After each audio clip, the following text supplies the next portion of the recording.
28 वर्षांची एक विवाहित महिला सकाळ सकाळी तिच्या शेताकडे गेली। ती 4-5 शेळ्या घेऊन शेतामध्ये जाते। दुपारी ती तिच्या पुतण्याला फोन करते आणि म्हणते की शेतामध्ये कोणीही नाही, तू आत्ताच्या आत्ता शेतामध्ये ये।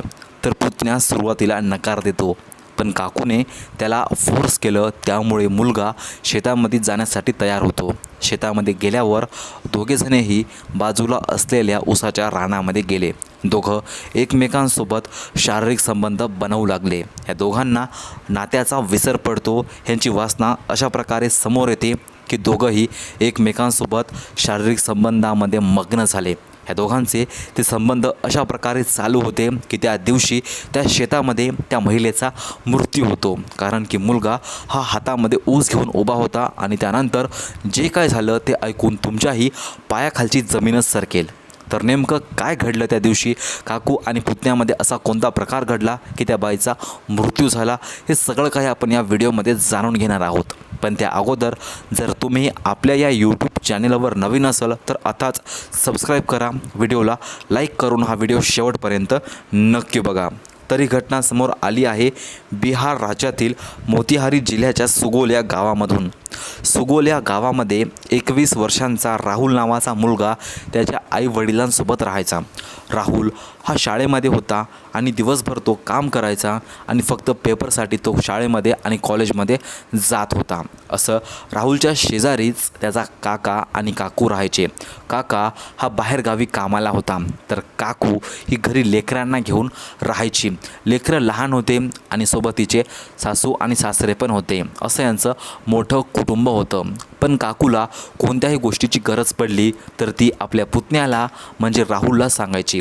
राहुल हा लहान होता आणि घरातील सगळ्या लोकांचं काम पण ऐकायचा, त्यामुळे काकूला जर कुठं बाहेर जायचं असेल, तिला काही आणून द्यायचं असेल किंवा कोणत्याही गोष्टीची गरज असेल तर ती सर्वात अगोदर राहुलला सांगायची। राहुल पण तिच्या मुलासारखं तिचं सगळं काम ऐकायचा। अनेकदा दोघे एकमेकांसोबत बाहेर पण जात होते। यामध्येच हे दोघं एकमेकांच्या खूप जवळ आले आणि एवढे जवळ आले की या दोघांनाही त्यांच्या काकू आणि पुतण्याच्या नात्याचा विसर पडतो आणि हे दोघे एकमेकांवर प्रेम करू लागले।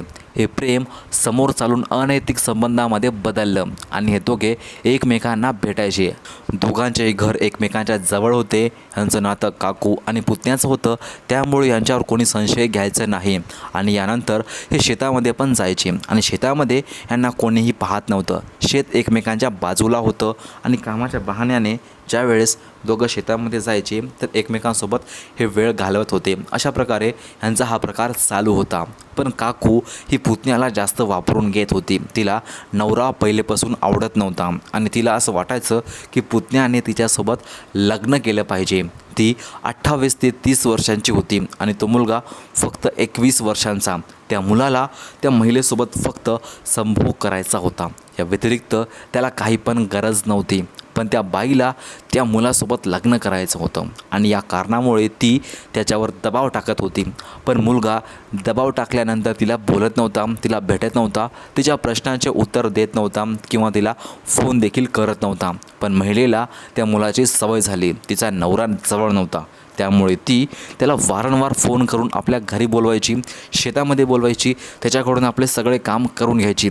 पण मुलगा तिच्या कामांना नकार देत होता आणि ती त्याला ब्लॅकमेल करू लागली की जर तू माझं ऐकलं नाही तर मी या सगळ्या गोष्टी तुझ्या आई आणि वडिलांना सांगून देईल आणि जर त्यांनीही काही केलं नाही तर मी सगळ्या गोष्टी पोलिसांना सांगून देईल की तू माझ्यावर अत्याचार केला, तू माझ्या लेकरांना मारण्याची धमकी दिली। अशा गोष्टी ती महिला त्या मुलाला करत होती। आता मुलगा घाबरला, कारण की शेवटी ती त्याची सख्खी काकू होती आणि काकाला माहीत झालं किंवा आईवडिलांना माहीत झालं तर त्याचं काय होईल हे सगळं त्याला भीती होती। त्यामुळे तो तिला जबरदस्ती जाऊन भेटत होता, जबरदस्ती तिच्यासोबत संबंध बनवत होता। त्याला असं वाटलं की समोर चालून तो या गोष्टीमधून बाहेर निघणार आहे, पण त्याला अजिबात माहिती नव्हतं की त्याचं आयुष्य कोणत्या काठ्याला जाणार आहे। हे काकू आणि पुतण्या दोघे एकमेकांना भेटू लागले। परत काकू त्याला आपल्या शेतामध्ये बोलवायची आपल्या घरामध्ये बोलवायची आणि पुतण्या नाईलाजाने तिच्या शेतामध्ये घराकडे जाऊ लागला आणि ती त्याच्यावर आता जास्त दबाव टाकत होती. त्याला म्हणत होती की लवकरात लवकर आपण दोघं लग्न करूया, कुठेतरी पळून जाऊया. पण मुलाच्या मनामध्ये असं काही पण येत नव्हतं. त्याला फक्त त्या महिलेसोबत संबंध ठेवायचा होता. पण शेवटी महिलेने त्याच्यावर दबाव टाकला की आपण 2 दिवसामध्ये काही ना काहीतरी पाऊल उचललं पाहिजे आणि दुपारी त्याला फोन करून शेतामध्ये बोलावते.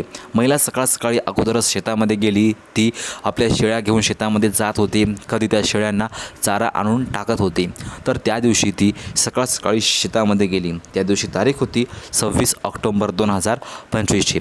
शेतामध्ये गेल्यावर ती पुतण्याला फोन करून शेतामध्ये बोलावते.